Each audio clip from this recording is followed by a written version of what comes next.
ሰለሞን ትዝ ይላችኋል ህዝብ ምራ ሲለው እግዚአብሔር ህዝብን እንዲመራ ሲሰጠው የጠየቀው ምን ነበር? ይሄን አስተዳደር ብለ እኔ ወን ወዲያው ምራ ብሎ የኢትዮጵያ ጠቅላይ ሚኒስትር ሆናል ብሎ ቢሰጥ ምንድነው የሚለው? ምስጋና ፕሮግራም አዘጋጅ ምስጋና እልልታ ነው የሚለው ነበር። ሰለሞን ግን ይላል ምን ጠየቀ ይላል? ጥበብ ጠየቀ ይላል።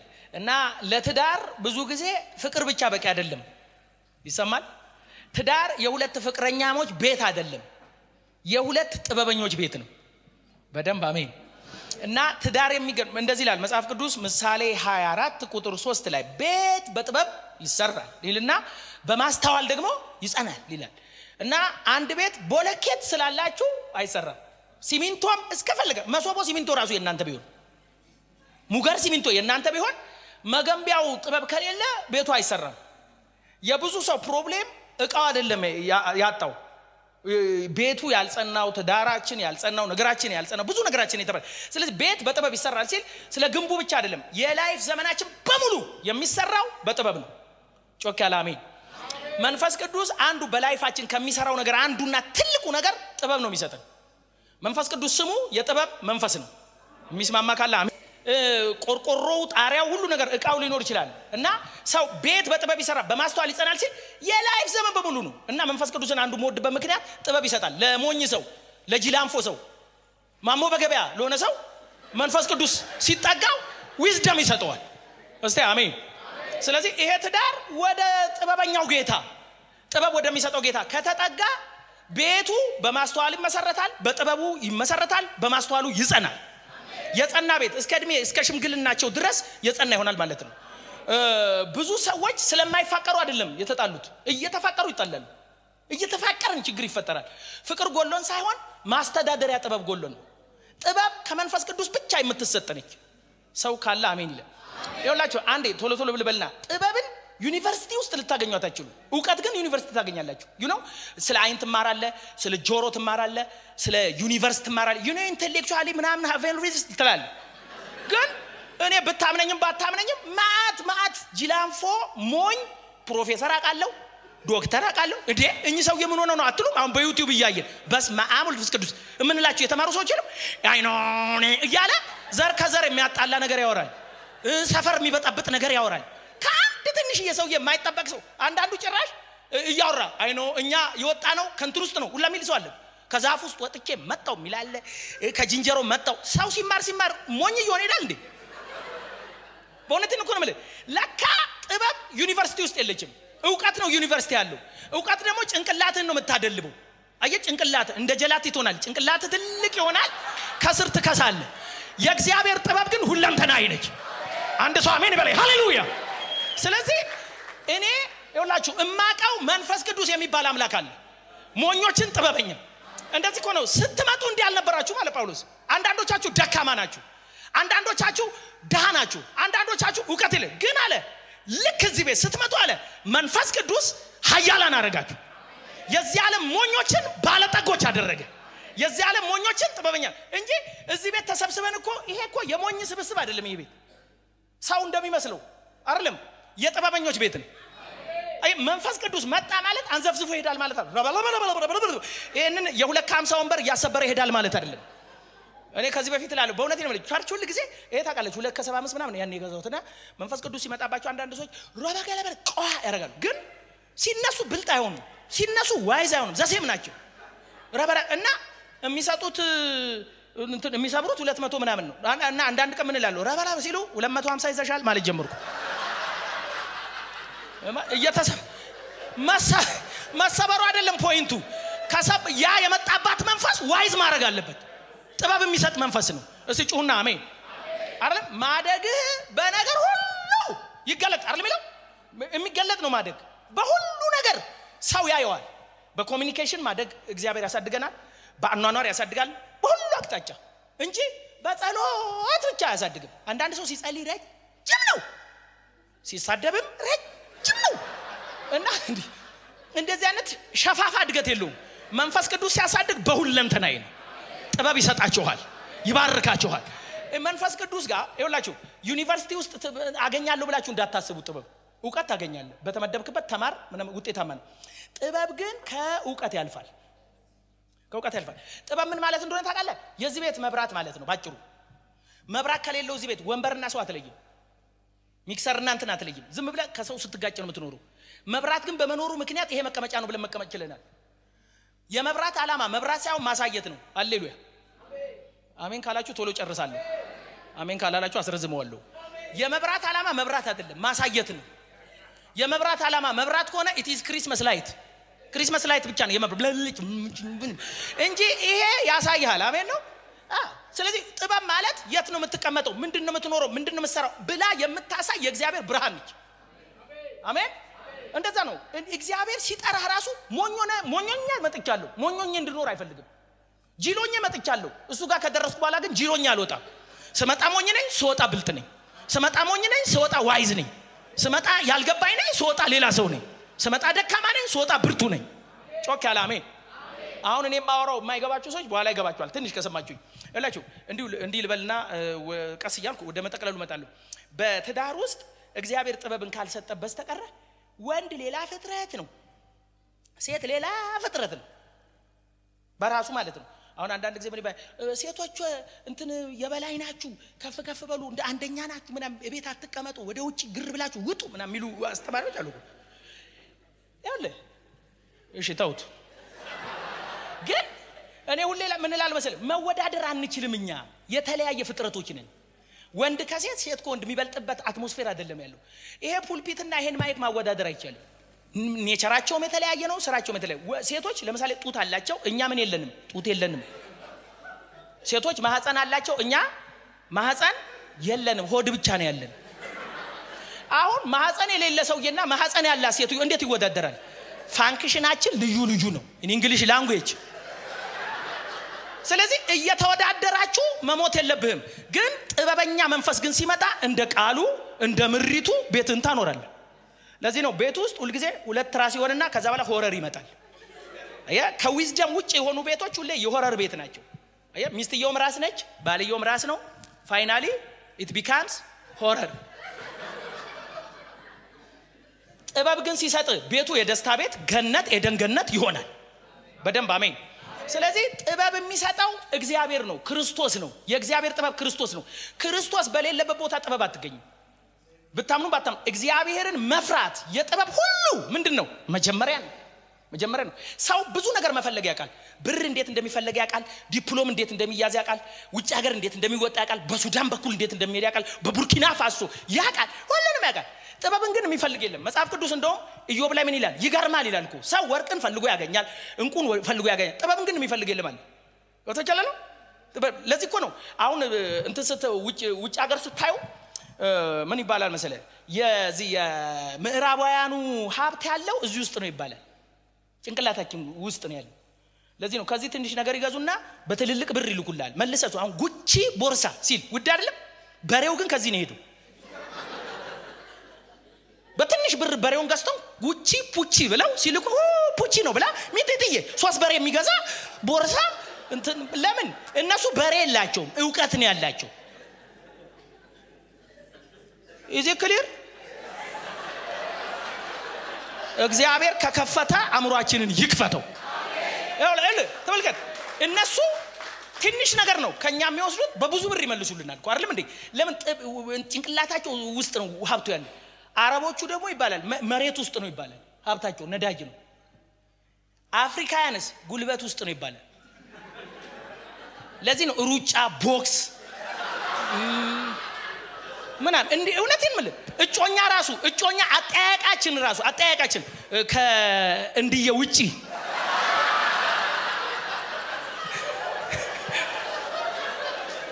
እውነቴን ግን እጮኛ ሲጠይቅ ራሱ ድሮ በእኛ ዘመን ማለት ነው መጀመሪያ ትነቀሳለህ፣ ጡንቻን እንድታይ ታደርጋለህ፣ ዝም ብለህ ፒትልስ ታደርጋለህ፣ እጅ ትላለህ። ጭንቅላትን አይደለም የምታሳየው፣ ደረትን ነው የምታሳየው። እንደዚህ ብረት ታነሳለህ። ከዛ እሷ ፊት ሰው መደብደብን ታወራለህ። አዘራውት እኮ አነጠፍኩት እኮ ስጠይቅ ራሱ በፊት እኮ በሮማንቲክ አይደለም ጩቤ ይዘህ ነው የምትጠይቃት። ኢትዮጵያ በጉልበቱ ነው ኤቭሪ ነገር ልካርለው የእንዳለን በመንፈሳዊ ዓለምስ ምን ይሆናል? ካላገባሽኝ የሰራይ ጌታ እግዚአብሔር ይላል። ስትገለበጪ አሳይቶኛል ብሎ ሃርድ ይሰጣል። በእኛ ደግሞ እና እግዚአብሔር መለመን ያለብን ከጉልበት ወደ ጭንቅላት መልስልን። እሺ ታውት በቃ ምን አገባኝ እኔ በጨረስስ ከናንተ ዝም ስትሉ ስለሚጠፋብኝ ማለት ነው።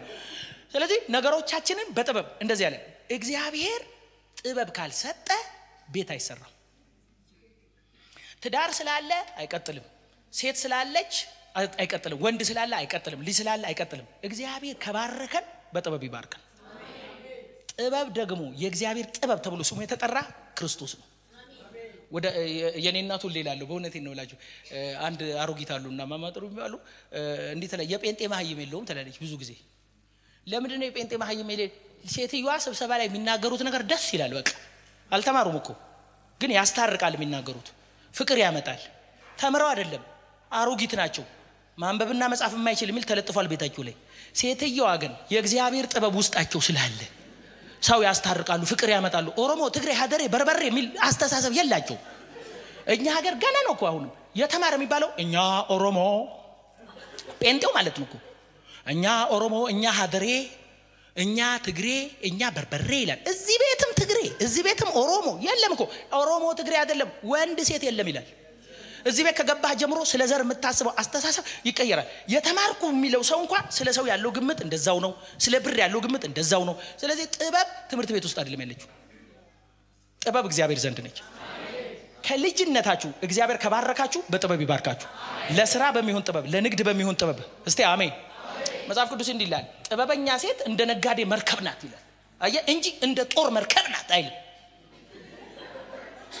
ጦር መርከብ አይታል በዚህ ዝም ትንሽ ነው። ጥበበኛ ሴት የጦር መርከብ አይደለችም፣ የንግድ መርከብ ነች። ጋቢ አለባት፣ ሰንደል አለባት። አሜን ነው ወይ? በደንብ አሜን በሉ እንጂ። እጣን አለባት፣ ምግብ አለባት። እግዚአብሔር ካጨቀ እንደዚህ ሴት ያጭቃል። ሰው ወደ እናንተ መጥቶ የሚፈልገው ነገር ማግኘት ወደሚችልበት ማለት ነው። ስለዚህ ጥበብ እንደዚህ ብርሃን ነው፣ ጨለማውን ያሳያል። እኔ አሁን ብርሃን በመኖሩ ምክንያት ሁላችሁንም እለያለሁ። ማፍሪዝ ነው ማሂውማን ማን ሂውማን ቢንግ ነው።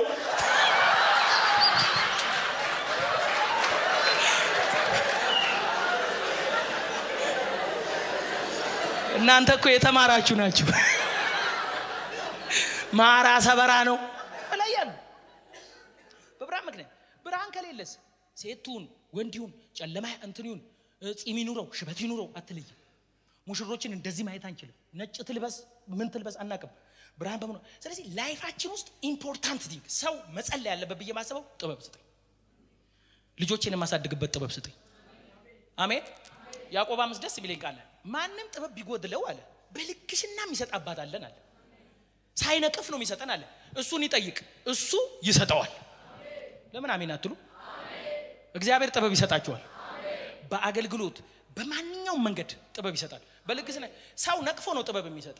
ሰው ሰድቦ ነው የሚሰጥ። የሆነ ነገር ጎደለ ብትለው ኤሬሬ አታፍርም እንደ አንተ ብሎ ሙልጭ አድርጎ ይሰጠናል። እግዚአብሔር ግን ነቀፍ አይሉ። አንተ የሚያክል ሰው ይሄን አታውቅም አይልም። ትልቅ ሰው አይደል እንዴ አይልም። ሳይነቅፍ ጥበብ ይሰጣችኋል። ሳያዋርድ በጥበብ ይሞላናል። ከኛ የሚጠበቀው ስጠኝ ጥበብ የለኝም ብለን መለመን ነው። ግን ሞኞኜ መኖር ፈልጋለሁ የሚል ሰው ካለ እድሉን አንድ ነግሯለሁ። ከሞኝ ደጃፍ ሞፈር ይቆረጣል። አሁን ከእንዴ ደጃፍ አልተቆረጠም። ለምን? አገባ። አንዳንድ ሞኝው ወይ እጮኛ አይደለችም ግን ይሸኛል። ዝም ብሎ ይሄዳል።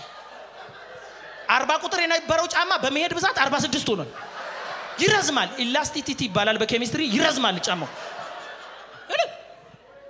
ከዛስ ሲሸኝ ሲመልስ ሻይ ሲጠጣ ሲያፈላ ምን ሲል ልክ የሆነ ሰው ሲያገባበት ምን ይላል? ወይኔ አቃት ነበር እኮ ይላል።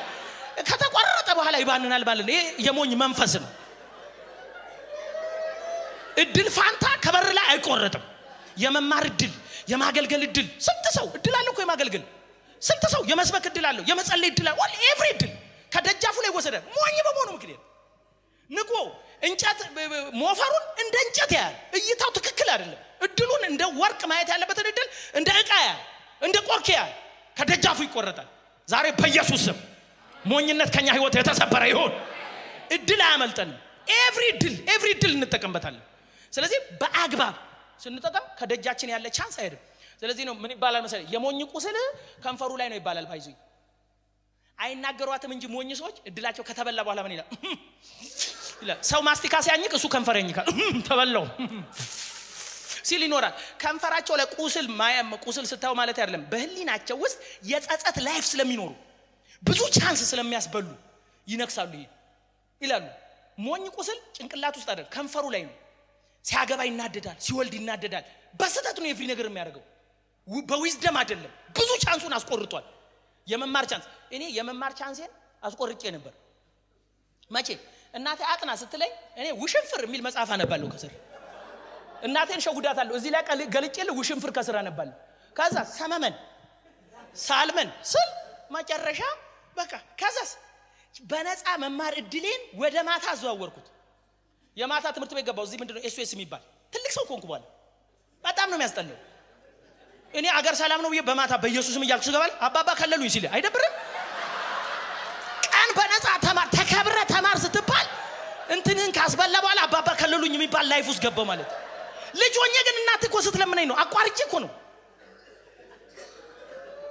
ዛሬ በሞኝነት የምታጡት ቻንስ በኢየሱስም አይኖራችሁ። እውነቴ ነው። መማር ባለበት ሰዓት ትማራለህ፣ መስራት ባለበት ትሰራለህ፣ ማገልገል ባለበት ሰዓት ታገለግላለህ። ምንም የተከፈተ በር ወዳጄ እንደ እግዚአብሔር ፍቃድ የተከፈተው ነገር ሁሉ ይቅርብኝ አትልም፣ አታሳልፈው። አየህ ነገ ያልክ እንዳታሳልፍ። ከጥብ ሞኝ በሆንክ ቁጥር ቻንስህን ነው ሴጣን እየሰለበ ባዶ ያደርጋል። በኋላ የጸጸት ላይፍ ነው። መንፈስ ቅዱስ ግን ወደ አንተ ሲመጣ ወደ እውነት ሁሉ ይመራቸዋል። ወደ ማትጸጸቱበት ኤሪያ፣ ከንፈር ወደ ማትነክሱበት። ይበቃኛል። ይሄው ነው። ሲጨርስ እንዲህ ብዬ ልጨርስ። ሰርግ በጣም ኢምፖርታንት ነው። ደስ ይላል። እዚህ ውስጥ የተለያየ እምነት ሰው እንዳለ አስባለሁ። ኦርቶዶክስ ይኖራል፣ ጴንጤ ይኖራል፣ ጆቫ ይኖራል፣ ሙስሊም ይኖራል። አላቅም፣ እምነታችሁን አላቅም። እኔ አሁን ያወራኋችሁ ስለ ጴንጤነቱም ስለ ካቶሊክነቱም ጆቫነትም አይደለም። ጥበብ ግን ምንም እምነት ውስጥ ሆኖ ከክርስቶስ ያስፈልገናል፣ ከመድኃኒዓለም አሜን ነው። ግን ከሁሉ የባሰ ሞኝ ሰው ልንገራችሁ። ሞኝ በጣም ሙልጭ ያለ ሞኝ ምን ይላል? ሰነፍ ሞኝ የሆነ ሰው በልቡ አምላክ የለም ይላል። አምላክ የለሽ መሆን የመሰለ ጅላንፎነት የለም ነው። አንዳንዱ እንደ እግዚአብሔር የለም ምን ኮሚኒስት ምናምን የሚባሉ ድሮ በእንት ጊዜ እኔ ያኔ ድሮ በኦርቶዶክስ ቸርች አገለግል ነበር፣ በድቁንና እና ቸርቼ ማለት ነው። በጣም ነው የምወዳቸው። መጽሐፍ ቅዱስ እንድማር ያደርጉኝ እነሱ ናቸው። ጌታ ይባርካቸው። የምትናደዱ አይመለከተኝም። ኦርቶዶክሶች ካላችሁ አጨብጭቡልኝ። ቴንክ ዩ። ግን ስሙኝ፣ ጉድ ስሙኝ በእናታችሁ። ያኔ ስንማ ይሄ እንትን የጠጣ ሰው ይኮን ሄዶ ምንድነው መሰለህ ምንድነው የጺማም ሰዎቹ እንግሊዝ ምንድነው? ሁላችሁም አልተማራችሁም እንዴ? መልሱልኝ። እንግሊዝ ሌኒን ማን ነበር? አንዱ ደግሞ ማርክስ። ሶስት ሰዎች አይታል። አንዱ እንደኔ መላጣ ነው እና እሱን ቲዮሪ ጠጥቶ እኮ ነው ልጁ ለካ እዛ እንትን ሲል ሰንበት ትምህርት ቤት ሲያስተምሩ መምሬ ያስተማሩ ምን ይላል? እጁን አወጣና መምሬ ሰው እሳቸው የሚያስተምሩት ሰው እግዚአብሔር አምላክ ከአፈር አበጀው ያሉ ነው። እሳቸው የሚያስተምሩት እጁን አወጣና መምሬ ያለ ሰው ከአፈር እንደዚህ ተበጀ እግዚአብሔር አበጀው የሚሉት ውሸት ነው አለ። እኛ የበጣ ነው ከጅንጀሮ ነው አለ ልጁ ሲል መምሬ ደስ አሉኝ። ምን መለሱ? ልጄ እኔ አንተን ዘሮች አላልኩም ሰው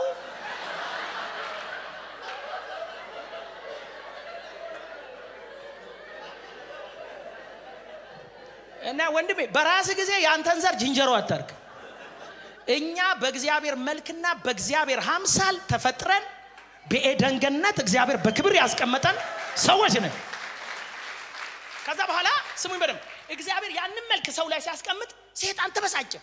ሰው እግዚአብሔርን እየመሰለ በንጽህና በክብር እግዚአብሔርን እያገለ ሲኖር ተበሳጨ። ይሄ የእግዚአብሔር መልክ ሰው ላይ ለምን ይኖራል ብሎ አበላሸው። በኤደን ገነት አዳምን ያልሆነ ስህተት እንዲሰራ አድርጎ ማለት ነው። ብርምሱ ንዴቱ ለምን ሰውና እግዚአብሔር ተስማምተው ኖረ በሚል ነው እኮ ሌላ እኮ አይደለም። ያን ሰውን ወደ ሞኝነት እንትን ትሆናለህ ከእግዚአብሔር በላይ ትሆናለህ ምናምን ብሎ ሄዶ አበላው ማለት ነው። ሰውዬው የበላ ቀን የእግዚአብሔር መልክ ነው ከውስጡ የጠፋው። የእግዚአብሔር ህብረት ነው ከሱ ጋር የተቋረጠው። እግዚአብሔርን የሚመስል ነገር እግዚአብሔር ያንን አየ። ከዛ ምንድን ነው ህዝቤ አለኮ የሚጠፋ እንስሳ መሰለ። እግዚአብሔር በመልክ የተፈጠረ ሰው እንስሳ መሰለ እንስሳ። ከዛ ኢየሱስ እግዚአብሔር ከላይ አየ እንደ እንስሳ ስንቅበዘበዝ አየ። መድኃኒዓለም ላከልን። ከቅድስት ድንግል ማርያም የተወለደው ኢየሱስ ለአንድ ዓላማ ነው የመጣው። እንስሳ ምን መስልበትን በኃጢአት ላይፍ ምን ኖርበትን ማንንም የማያሸንፈውን ኃጢአት ተንጠለጠለና በኔ የሚያምን የዘላለም ህይወት እንዲኖረው እንጂ እንዳይጠፋ። ጮክ ያለ አሜን። ተንጠለጠለ። ወደሱ እያየ እሱን የሚያምን ከዚህ ሞኝነት ከዚህ ጅላንፎነት ይላቀቃል። ሲጨርስ ኢየሱስ ከሞት በኋላ ተነስቶ ወደ ሰማይ ሄደ። ግን አንድ ነገር አለ። ሰርግ ይጠብቃቸዋል አለ። ድጋሚ ይመጣሉ አለ። ወስዳቸዋለሁ አለ። ጮክ ያለ አሜን። ስለዚህ የነ እንደ ሰርግ ብቻ አይደለም ያለው ሌላ ሰርግ አለ። ኢየሱስ የሚባል ጌታ እየመጣ ነው። እኔ ስንተኛ ሰማይ ላይ እንዳላላቅም አንድ መጽሐፍ ቅዱስ አስተማሪዎች 7 ሰማይ አለ ይላሉ። 3 ሰማይ 100 ሚኖር ግን እኔ የሚገባኝ ፒ እያለ እየመጣ ነው። ሙሽራይቱን ወስዳለሁ ብሏል። እናንተ ሙሽሮች ናችሁ ብሏል። በዛ እራትና በዛ ድግስ ላይ መገኘት አሁን ዛሬ እነሱ ድግስ ላይ ስለጠሩን ካርድ ምናምን ስለተሰጠ እንገባለን። እንደው የማይለዩ ምናምን እንዳይለዩ ይላል አንዳንድ አይደለም። ከተለየስ ተጃጋጅ ጋር ነው ከዘበኛው ጋር በሰማይ እንዳይለዩ የተባለው ክርስቶስን ማመን ሰው በስራው መጽደቅ ስለማይችል ስለዚህ በሰማይ ሄደ እኔ እኮ ማለት አይችልም። አንተ ለኃጢአቴ ሞተሃል። አንተ ከሰማይ መጥተ የባሪያ መልክ ይዘ ተዋርደ ኃጢአቴን ሁሉ ተሸክመ መስቀል ላይ ተሰቃይተሃል። ስለዚህ ተከፍሏል ዕዳዬ፣ በደምህ ጸድቃለሁ። መዳን አለ ሐዋርያ 14:10 በማንም የለም እንድንበዘን ከሰማይ በታች የተሰጠ ሌላ ስም የለም።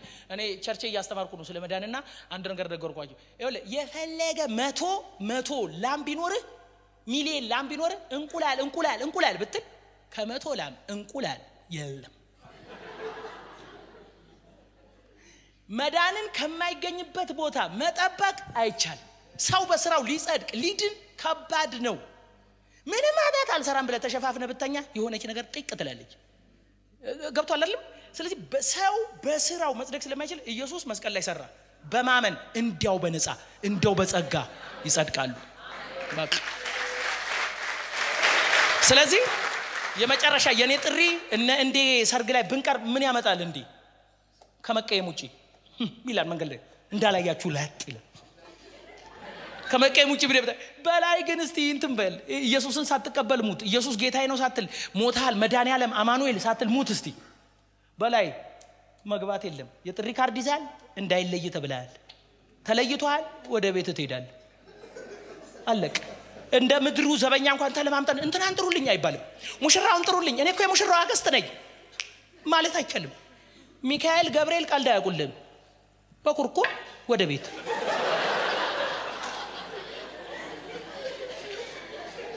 ስለዚህ ዛሬ በዚህ አጋጣሚ እዚህ ሰርግ ላይ የተጠራችሁ ሌላ ሰርግ እንደሚጠብቃችሁ እንድታስቡ፣ ጥሪ ካርድ እንዳይለያችሁ፣ ኢየሱስ እንደሞተላችሁ እንዳትረሱ። ኃጢአታችሁ በኢየሱስ ላይ ሆኖ እግዚአብሔር የዓለምን ሁሉ ዕዳ እሱ ላይ አድርጎ ቁጣውን ኢየሱስ ላይ አድርጓል። ኢየሱስ ስለኔ ሞቷል። መድኃኒዓለም ስለኔ ሞቷል። የመዳን መንገድ እሱ ብቻ ይሆናል። ጌታ ይባረክ። ወዳችኋለሁ። አመሰግናለሁ። ሙሽሮች በድጋሚ ስለናንተ እግዚአብሔር ስላደረገላችሁ ነገር በጣም ደስ ብሎኛል። መባረካችሁ አንድ ባርኮት በጥበብና በማስተዋል ይሙላችሁ። አሜን። ላይፋችሁ ሁሉ በጥበብ የተቀባ የተቀመመ ይሁን። ቤታችሁ ገነት ይሁን። ካልቀናችሁ አንድ ላይ እንመርቃቸው። እግዚአብሔር በጥበብ ይሙላችሁ። ይሄ ቤቱ ሲገነባ በቦለኬት አይደለም በጥበብ ይገንባ። እግዚአብሔር የጥበብ መንፈስ በእነዚህ ሙሽሮች ላይ ያፈስባቸው። በዚህ ጉባኤ ደግሞ በተለያየ መንገድ ቤታችን የተቦረቦረ ካለ እግዚአብሔር ጥበብ ይሙላብን። ላይፋችን በጥበብ ይሞላ። አገልግሎታችን እግዚአብሔር በጥበብ ይሙላው። ወዳችኋለሁ። አመሰግናለሁ። ቴንኪው